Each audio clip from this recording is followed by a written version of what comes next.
Afternoon, मैं हूँ आपकी फैमिली गुरु जय मदान। आप लोगों की ईमेल्स देखकर मुझे समझ में आने लग गया है कि आप लोगों को फर्क महसूस होने लग गया है। ये उपाय रेगुलर कर आपकी जिंदगी में बदलाव आ रहा है। ये जानकर मुझे कितनी खुशी हुई, आपको इसका अंदाजा भी नहीं है। इसी तरह लगातार इन उपायों को फॉलो करते जाएं, एक ही उपाय को पकड़कर बार बार करते जाएं, तो आपको उसका रिजल्ट जरूर मिलेगा। तो इसी विश्वास के साथ, आपके विश्वास को कायम रखते हुए शुरुआत करते हैं आज की हेडलाइन से। दांत रहेंगे मजबूत और चमकदार। दांतों को हमेशा सेहतमंद रखने वाले कई उपाय बताने वाली हूँ। घर में कहाँ हो पूजा घर, ताकि बनी रहे घर में भगवान की कृपा। खास वास्तु टिप्स दूंगी। कारोबार में फायदा, मुकदमे में जीत, बीमारी से छुटकारा, एक से बढ़कर एक तरीके बताने वाली हूँ। आपको अपडेट रखने वाली ब्यूटी टिप्स लेकर आई हूँ। आज तो मैं आपके लिए उपायों का पिटारा लेकर आई हूँ। इन पिटारे में ढेर सारे उपाय हैं, जैसे टेंशन हो तो क्या करें, पैसा नहीं आता तो क्या करें, मुकदमा जीतना है तो क्या करें, बीमारी से कैसे पाएं छुटकारा। ये ढेर सारे उपाय मैं आपको थोड़ी देर में बताने वाली हूँ। लेकिन पहले आपके दांतों की बात। देख रहे हैं मेरे हाथ में क्या है? टूथब्रश। ये टूथब्रश आप डेली करते हैं, लेकिन अगर इस पे कुछ खास चीजें डल जाएं, तो आपके दांत बिल्कुल स्पार्कलिंग व्हाइट हो जाएंगे। क्या करना है सुनिए। तो सबसे पहले आपको क्या करना है सुनिए। घर में हम बनाएंगे तुलसी टूथ पाउडर। कैसे बनाएंगे सुनिए। तुलसी के कुछ पत्ते ले लेंगे, फिर इन्हें सुखा लेंगे। अब अच्छे से इन्हें पीस कर एक जार में रख देंगे। अब इस पाउडर को रोज अपने दांतों पर ब्रश करें। इससे क्या होगा, इससे आप वैसे तो आप अपनी फिंगर से भी कर सकते हैं, लेकिन मैं सजेस्ट करूंगी टूथब्रश से करें, क्योंकि कोने कोने तक पहुंचेगा। इससे आपके दांत स्पार्कलिंग व्हाइट हो जाएंगे, सारे जर्म्स भी मर जाएंगे। इससे क्या होगा, इससे आप वैसे तो आप अपनी फिंगर से भी कर सकते हैं, लेकिन मैं सजेस्ट करूंगी टूथब्रश से करें, क्योंकि कोने कोने तक पहुंचेगा। इससे आपके दांत स्पार्कलिंग व्हाइट हो जाएंगे, सारे जर्म्स भी मर जाएंगे। और क्या करें सुनिए। बबूल का पेड़ सालों से दांतों को साफ करने के लिए इस्तेमाल किया जाता है। यहाँ तक कि आज सारे टूथपेस्ट में भी इसका इस्तेमाल होता है। बबूल के पेड़ की टहनियों में मौजूद एक टैनिंग पीले दांतों को सफेद करने में मदद करती है। एक ऐसा चीज होती है उसमें। तो आप क्यों ना बबूल के पेड़ की जड़ ले आएं, उसको पीसें और इस टूथ पाउडर में मिला दें। आपके दांत नेचुरली व्हाइट हो जाएंगे। अभी तो मैंने आपको बताई बबूल की बात, अब हम बात करेंगे बरगद की बात। बरगद का जो पेड़ है वो दांतों की जड़ों के लिए बहुत अच्छा रहता है। कैसे? आपने क्या करना है कि बरगद की जड़ आपने ले लेनी है, फिर उसको आप वैसे भी ला सकते हैं। बरगद के पेड़ तो हम दिख ही जाते हैं। उसकी टहनियों में भी वो प्रोडक्ट्स होते हैं, वो रसायन होते हैं जो टीथ के लिए बहुत अच्छे होते हैं। तो आप टहनी को भी पीस सकते हैं, या फिर आप जड़ को भी लाकर सुखाकर पीस सकते हैं। इसे जब आप अपने दांतों पे इस्तेमाल करेंगे तो आपके दांत मोती जैसे सफेद हो जाएंगे। पेड़ों की बात हो रही है तो मुझे याद आया, नीम के पेड़ की भी बात आपको बता दूं। नीम के पेड़ सिर्फ कसैले तो होते ही हैं, लेकिन आपने देखा है कि नीम की टहनियों का हमारे बुजुर्ग दांत में रखकर बैठे रहते थे और उसको दातुन की तरह इस्तेमाल होते थे। इसमें वो रसायन होते हैं जो सांस की बदबू तक दूर कर देते हैं, आपके दांतों के बैक्टीरिया को मार देते हैं, कैविटीज को दूर करते हैं। तो नीम, अगर आपको लगता है दातुन आपके बस की बात नहीं, कोई बात नहीं, नीम की पत्तियों का पाउडर बना लीजिए। इसको आप अपने टूथपेस्ट के ऊपर भी अगर हल्का सा स्प्रिंकल करके पेस्ट करेंगे ना, तो आपके माउथ के सारे जर्म्स मर जाएंगे। इसके साथ में अगर आप बेकिंग पाउडर का इस्तेमाल करते हैं अपने दांत साफ करने के लिए, आपको बस बेकिंग पाउडर लेना है, हल्का सा वेट करना है, टूथब्रश उसमें लगाना है और फिर ब्रश करना है। बस सिर्फ इतना सा करने पर भी आपके दांत क्लीन हो जाएंगे। जो वो येलो नेस होती है ना, वो बिल्कुल क्लीन हो जाएगी। अगर आप अपने खाने पीने का ध्यान रखें ना, तो आपको वैसे भी कितनी आपकी प्रॉब्लम सॉल्व हो जाए जानते हैं। तो आप विटामिन सी से भरे फल और हरी सब्जियां खाएं। ये आपके दांतों को पीला होने से बचाते हैं, क्योंकि इनमें ब्लीच की तरह एजेंट्स होते हैं जो आपके दांतों को बिल्कुल सफेद रखते हैं। जैसे कि आप स्ट्रॉबेरी, टमाटर, आंवला, संतरा, नींबू, इनका ज्यादा से ज्यादा प्रयोग करें। अच्छा, संतरे से याद आया कि संतरे के छिलकों को आप अपने दांतों को रगड़ें। मतलब ऑरेंज खाया, छिलका लिया और टीथ को अच्छे से रगड़ लिया, इससे भी आपके दांत व्हाइट हो जाएंगे। नींबू को आप अपने दांतों पर 1 मिनट तक रख दें। मतलब वैसे तो आप बहुत खट्टा खट्टा फील करेंगे, लेकिन अगर आप रगड़ लेते हैं टंग को अंदर कर या फिर 1 चम्मच नींबू के रस में 1 चम्मच पानी मिलाकर इसे टूथब्रश में डिप कर पूरे दांतों को अच्छे से साफ करते हैं, तो आपके दांत क्लीन हो जाएंगे, जर्म्स खत्म हो जाएंगे और आपके दांत लॉन्ग रन तक हमेशा परफेक्ट बने रहेंगे। जब हमें परेशानी होती है तो हम कहाँ जाते हैं? धर्म स्थान पर ही जाते हैं ना, फिर चाहे वो मंदिर हो, मस्जिद हो, गुरुद्वारा हो या चर्च हो, या जिस भी ईश्वर के रूप में आपकी आस्था हो, तो फिर हम वहां जाते हैं और हमें सुकून महसूस होता है और हम आ जाते हैं। अगर यही सुकून आपको हर समय अपने घर पर मिल सके तो कैसा रहेगा? जी हाँ, आज हम बात करेंगे कि आपके घर में, पूजा घर में आप क्या खास कर सकते हैं जिससे हर समय आप पॉजिटिव और ऊर्जावान फील करें। वो खास घर से जुड़ी वास्तु टिप्स, पूजा घर से जुड़ी वास्तु टिप्स मैं आपको थोड़ी देर में बताऊंगी, लेकिन पहले आपकी तरह तरह की प्रॉब्लम्स को सॉल्व करने के उपाय तो बता दूं। अगर आपको काम में बहुत नुकसान हो रहे हैं, झगड़े हो रहे हैं, ऐसी सिचुएशन आ गई कि आप बहुत ज्यादा फंसे हुए हैं, तो अपने वजन के बराबर कच्चा कोयला ले जाकर उसको जल प्रवाह कर दीजिए। इससे आपको बहुत फायदा होगा। अगर आपको लगता है कि आपका केस फंसा हुआ है और आप राइट हैं, मतलब आपके साथ जस्टिफिकेशन होना चाहिए, आप सही हैं, तो कोर्ट कचहरी में जब जाना हो तो अपनी मदर, अगर आपकी मदर आपके साथ नहीं रहती तो मदर इन लॉ, माँ समान, मासी, कोई तो आसपास होगा ही ना, या अपनी पड़ोस वाली आंटी जिनके आप पैर छूते हो उनके घर से चावल ले जाइए। चावल ले जाकर अपने साथ कैरी कर लीजिए। जब मुकदमा चल रहा हो, मतलब जब आपका टर्न आ रहा हो, आपके लिए कॉल किया जाए, तो इंस्टेंटली उसको बाहर फेंक दें और अंदर चले जाएं। आपके फेवर में चीजें होनी शुरू हो जाएंगी। लेकिन हाँ, अगर आप ठीक होंगे तो ही। आप बहुत मेहनत करते हैं, मेहनत करके जो पैसा कमाते हैं वो तो खर्च हो जाता है, क्योंकि आपके घर में पैसा ही नहीं टिकता। अगर ये आपकी भी प्रॉब्लम है तो चेक कीजिए, घर में नॉर्थ में नलका तो नहीं है, और नलका है और वो टप टप कर लीक करता है, तो पैसा तो नहीं टिकेगा। नॉर्थ में दीवारों पर सीलन आ जाए, दीवारों में क्रैक आ जाए, पेंट उखड़ने लगे, तो इसका मतलब आप जबरदस्त खर्चे होने वाले हैं। इसको पहले ही रिपेयर करा लीजिए। इसके अलावा अगर नॉर्थ में टॉयलेट है तो भी पैसा नहीं टिकेगा, तो टॉयलेट के आसपास जो पाइप अंदर फ्लोर में जाता है उसके आसपास आप नीले रंग की टेप चिपका दीजिए। इससे आपकी सिचुएशन काफी बेहतर हो जाएगी।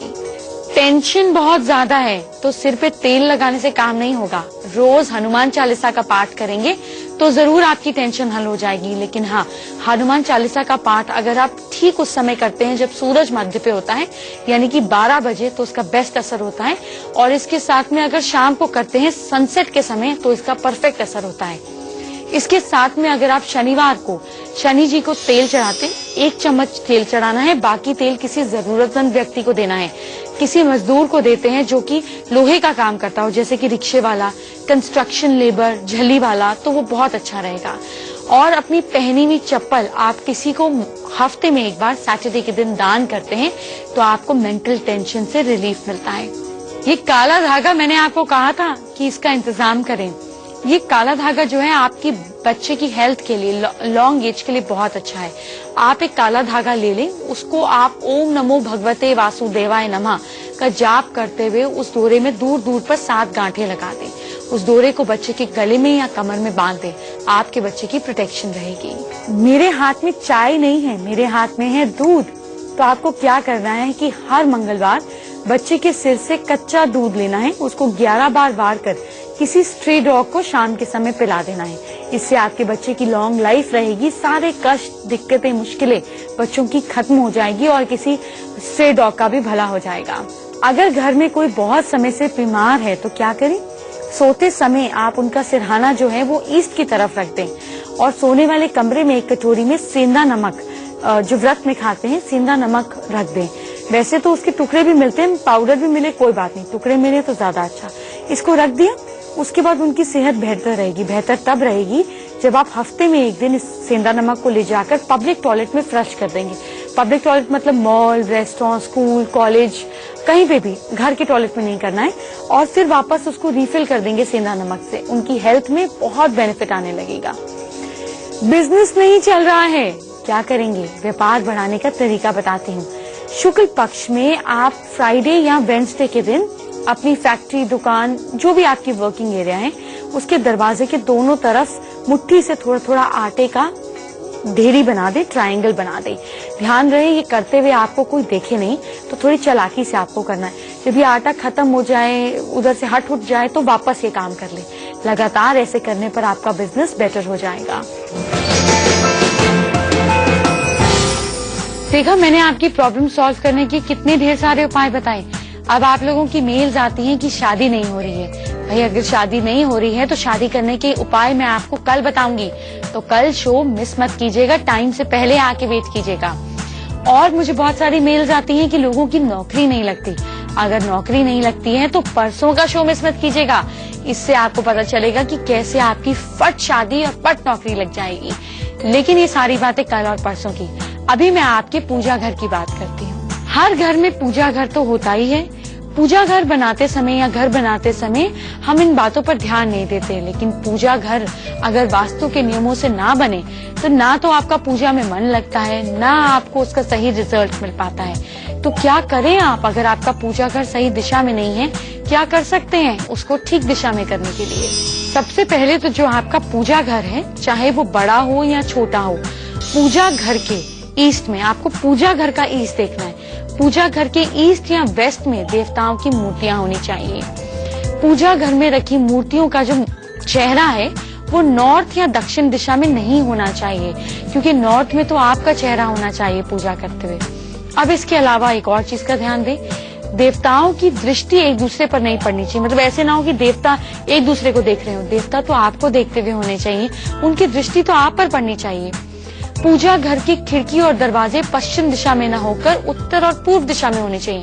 भाई अगर आपने अपने घर में एक सेपरेट कमरा अलॉट किया हुआ है पूजा घर के लिए, तो पूजा घर का जो खिड़की और दरवाजे हैं वो ईस्ट में या नॉर्थ की तरफ होने चाहिए। अब अगर आपके यहाँ पे नहीं है तो क्या करेंगे? खिड़की और दरवाजों को ज्यादा से ज्यादा बंद रखेंगे, यही कर सकते हैं। पूजा घर के दरवाजे के सामने देवता की मूर्ति रखनी चाहिए। जैसे ही पूजा घर का दरवाजा है उसके सामने देवता की मूर्ति होनी चाहिए, ताकि दरवाजा खुला और देवता दिखे। अब इसके अलावा आपको और किन चीजों का ध्यान देना चाहिए? भाई अगर आपका पूरा रूम नहीं है पूजा घर का, तो छोटा पूजा घर भी है तो भी उसमें दरवाजा तो होता ही है, देवताओं की मूर्ति तो होती ही है, तो ये सारी चीजें वहां पर भी अप्लाई कर लीजिएगा। पूजा घर में गुंबज, कलश और ये सारी चीजें नहीं बननी चाहिए, क्योंकि फिर इनकी सेवा बहुत ज्यादा होती है जो पता नहीं आप कर पाते हैं नहीं कर पाते गृहस्थ में रहते हुए। तो उसको सिंपल तरीके से बनाएं। वास्तु के अनुसार जिस जगह भगवान का वास होता है उस दिशा में टॉयलेट वगैरह नहीं होने चाहिए। तो ये तो वैसे भी कहते हैं कि भगवान को ईशान कोण में रखना चाहिए, और जिस घर में ईशान कोण में टॉयलेट होता है, चाहे मंदिर नॉर्थ ईस्ट में है या नहीं है, अगर टॉयलेट नॉर्थ ईस्ट में है तो इसका मतलब आपका जो माइंड है, जो आइडियाज है, जो इमेजिनेशन है, जो पॉजिटिविटी है, वो आप रोज फ्लश कर देते हैं। तो ये तो बिल्कुल नहीं होना चाहिए। पूजा घर के ऊपर या नीचे भी टॉयलेट नहीं होना चाहिए। जैसे अगर नॉर्थ ईस्ट में टॉयलेट है तो आपने वहां का तो हटा दिया, लेकिन नीचे वाले फ्लोर पर आपने रखा हुआ है टॉयलेट, या ऊपर वाले फ्लोर पर टॉयलेट है, ये भी नहीं होना चाहिए। और एक बात बताऊं, पूजा घर के ऊपर का जो कमरा है, अगर आपका अपना ही घर है, पूरी बिल्डिंग है, तो पूजा घर जो ऊपर की जगह है वहां पर कबाड़, जूते, चप्पल, ये सारी चीजें बिल्कुल नहीं होनी चाहिए। और जो पूजा घर के ऊपर वाला रूम है उसमें भी आपको चप्पल जूते उतार कर जाना चाहिए, इतना ध्यान रखना चाहिए पूजा घर का। अगर हम वास्तु की बात करें तो उसमें ये भी नियम है कि बेडरूम में पूजा घर नहीं होना चाहिए। कुछ लोग आर्ग्यू करते हैं कि भगवान ही तो हैं, भगवान तो हमारे माता पिता जैसे हैं, भगवान से क्या शर्म क्या पर्दा, क्योंकि बेडरूम जो है वो तो भौतिक कार्यों के लिए है। लेकिन एक बात बताइए, अगर आपके माता पिता भी आपके घर आए हुए हो, रह रहे हो, आपके बेडरूम में रह रहे हो, तो क्या आप किसी भी भौतिक चीज में इन्वॉल्व होंगे? क्या अपने माता पिता के आगे आप वो शर्म का पर्दा नहीं रखेंगे? तो उसी तरीके से मंदिर में भी रखना चाहिए। लेकिन अगर आपके पास जगह ही नहीं है, एक बेडरूम फ्लैट है, तो आप रात को सोते समय मंदिर के ऊपर चुन्नी लगाकर सोएं, या मंदिर ही ऐसा लें जिसमें किवाड़ हो, तो आपकी प्रॉब्लम सॉल्व हो जाएगी। पूजा घर में आप अगर लाइट येलो कलर कराते हैं तो वो बहुत शुभ माना जाता है। आप दीवारों पर हल्का पीला रंग कराते हैं, बहुत अच्छा माना जाता है। फर्श पर व्हाइट कलर, हल्का पीला कलर कराते हैं, सुपर्ब। लेकिन अगर आपका मंदिर छोटा सा है तो आप नीचे आसन हल्का पीला रंग का या सफेद रंग का बिछाएंगे तो ये भी बहुत अच्छा रहता है। यह आपको अच्छे विचार देता है, अच्छी खुशहाली देता है, आपके माइंड को पॉजिटिव रखता है। कहीं भी मत जाइएगा। आप जानते हैं आज मैं आपको क्या बताऊंगी? गुलाब जल और तुलसी से कैसे बन सकते हैं आप खूबसूरत। मैं इतनी आसान चीजें बताती हूँ जो बिल्कुल आपके घर के बाहर ही हैं। वो बताऊंगी, थोड़ी देर में बताऊंगी, लेकिन पहले सफलता के उपाय तो जानिए। अगर आप सफल होना चाहते हैं तो मैं आपको आसान आसान उपाय बताती हूँ। अपने ऑफिस में बैठने की जगह के पीछे पढ़ने वाले बच्चे भी कर सकते हैं, आप भी कर सकते हैं। सफलता कौन नहीं चाहता। अपने बैठने वाली जगह के पीछे पहाड़ या दौड़ते घोड़ों का चित्र लगाएं या बनाएं। इससे आपको प्रेरणा मिलेगी। आपके जो गोल्स होंगे उसको अचीव किए बिना आप रुकेंगे नहीं। देख रहे हैं मेरे हाथ में क्या है? शीशा। इसी शीशे को अगर आप अपनी कैश बॉक्स में रखते हैं, वहां पर जहां पर डेली आपको पैसे रखने और निकालने होते हैं, और उसमें आप ये पैसे रखते हैं ऐसे कि पैसों का रिफ्लेक्शन सीधा इसमें पड़े, तो जानते हैं क्या होगा? आपकी आमदनी धीरे धीरे बढ़ने लगेगी, आपकी इनकम बढ़ने लगेगी, क्योंकि आपने सबकॉन्शियस में, आपने अस्तित्व में एक चीज छोड़ी कि आप जो कमा रहे हैं उसकी कोई सीमा नहीं है, वो डबल हो रही है, तो वो एक्चुअली में डबल होनी स्टार्ट हो जाएगी। जहां आप बैठकर वर्क करते हैं, पढ़ते हैं, तो उस टेबल के ऊपर छत पर आपको एक डायमंड की तरह क्रिस्टल लटका कर रखना है, जिससे सारी नेगेटिव एनर्जी वो ऊपर खींच ले। बस हफ्ते के हफ्ते आपको उस क्रिस्टल को उतारना पड़ेगा और उसको नमक वाले पानी से धोकर चार्ज करके, चार्ज मतलब कि उसकी नेगेटिविटी धुल जाएगी। जैसे हम नहाते हैं वैसे हमें क्रिस्टल्स को भी नहलाना चाहिए। तो नमक वाले पानी से उसको अच्छे से धोकर वापस टांग दीजिए, यह आपकी सारी नेगेटिविटी का ख्याल रखेगा। और क्या करें आप गर्म और ठंडे स्वभाव वाली चीजों को एक के ऊपर ना रखें। जैसे ऑफिस में भी होता है कई बार, छोटे फ्रिज के ऊपर माइक्रोवेव रख लिया, या माइक्रोवेव के ऊपर ठंडे पानी की बोतल रख ली। तो ऐसे गर्म और ठंडी चीजों को साथ साथ नहीं रखना है। कहीं भी जाइएगा मत, क्योंकि मैं आपकी मुलाकात कराने वाली हूँ एक बेहद खूबसूरत एक्ट्रेस से, जो कि एक बहुत ही फेमस सक्सेसफुल सीरियल में काम कर रही हैं। कौन है वो थोड़ी देर में बताती हूँ, लेकिन पहले ब्यूटी टिप्स। खूबसूरत बनाने के लिए आपको क्या चीजें चाहिए पहले वो लिखिए। तुलसी की 20 पत्तियां लेनी है, नीम की और पुदीने की भी कुछ पत्तियां लेनी है। अब 1 टेबलस्पून दही, इन सबको साथ में मिलाकर पेस्ट तैयार कर लें। मतलब उसको पहले पीस लें, बाद में दही मिला लें, पेस्ट तैयार कर लें। इसको आप अपने मुहासों के ऊपर लगा सकते हैं या पूरे चेहरे पर लगा सकते हैं। 10-15 मिनट के बाद चेहरे को धो लें। आपके अंदर तक सारे जर्म्स, डर्टी पोर्स सब कुछ खत्म हो जाएंगे। इसके अलावा आप क्या करें कि 1 टेबलस्पून चंदन पाउडर को 1 टेबलस्पून गुलाब जल और कुछ चेहरे को धो लें। आपके अंदर तक सारे जर्म्स, डर्टी पोर्स सब कुछ खत्म हो जाएंगे। इसके अलावा आप क्या करें कि 1 टेबलस्पून चंदन पाउडर को 1 टेबलस्पून गुलाब जल और कुछ ड्रॉप्स जो हैं खीरे के जूस की मिलाकर साथ में पेस्ट बना लेना है। फिर इसको चेहरे पर लगाकर छोड़ देना है। सूखने के बाद चेहरे को धो लीजिए, आपकी स्किन ग्लोइंग हो जाएगी। विंटर्स में आपको बहुत मदद मिलेगी। कहीं मत जाइएगा, फैमिली गुरु हेल्पलाइन अभी आगे है। लेकिन जानते हैं आज मैं आपकी मुलाकात किससे करा रही हूँ? उस जी टीवी का जो हिट प्रोग्राम है कुमकुम भाग्य, उसमें प्रज्ञा का रोल निभा रही श्रुति झा से। My name is Shriti Jha. I play Pragya in Kumkum Bhagya. श्रुति, आप शुरू से ही चाहती थी एक्टर बनना, या बाय चांस आप एक्टर बन गई? बाय लक, बाय चांस आप बन गई? It happened by chance. I was in college in my, I think I was giving my second year final exams when I got a call to audition for a show. I got through and one thing led to another. तो श्रुति, यही serial आपके career का turning point रहा या कोई और turning point था आपकी लाइफ में? Every show has been, I think first audition is a turning point because that's where it started. But every character adds to you as a person. So every show is a turning point in one way or the other. श्रुति, आपके बारे में इतनी interesting बातें हमें पता चली। मैं चाहूंगी कि आप हमारे व्यूअर्स को कुछ पॉजिटिव मैसेज भी जरूर दें। No, just be honest, live life and be nice to people.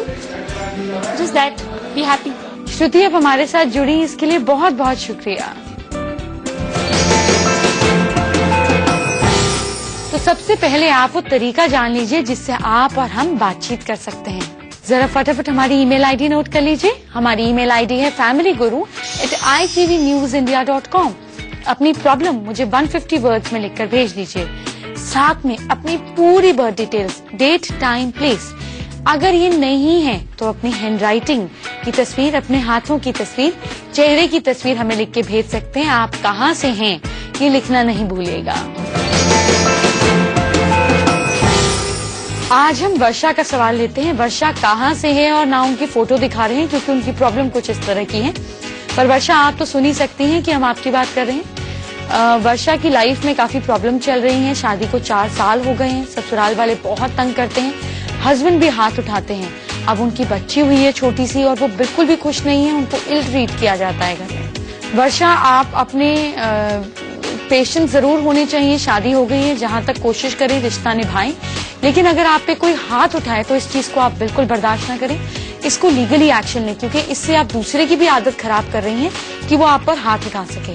मैं ये तो नहीं कहूंगी कि आप वापस मारें, लेकिन हाँ, लीगली एक्शन लेना आपका हक है। कोई आपको इल ट्रीट करे ये ठीक नहीं, लेकिन अगले साल तक आपके हस्बैंड और आपके रिश्ते बेटर हो जाएंगे।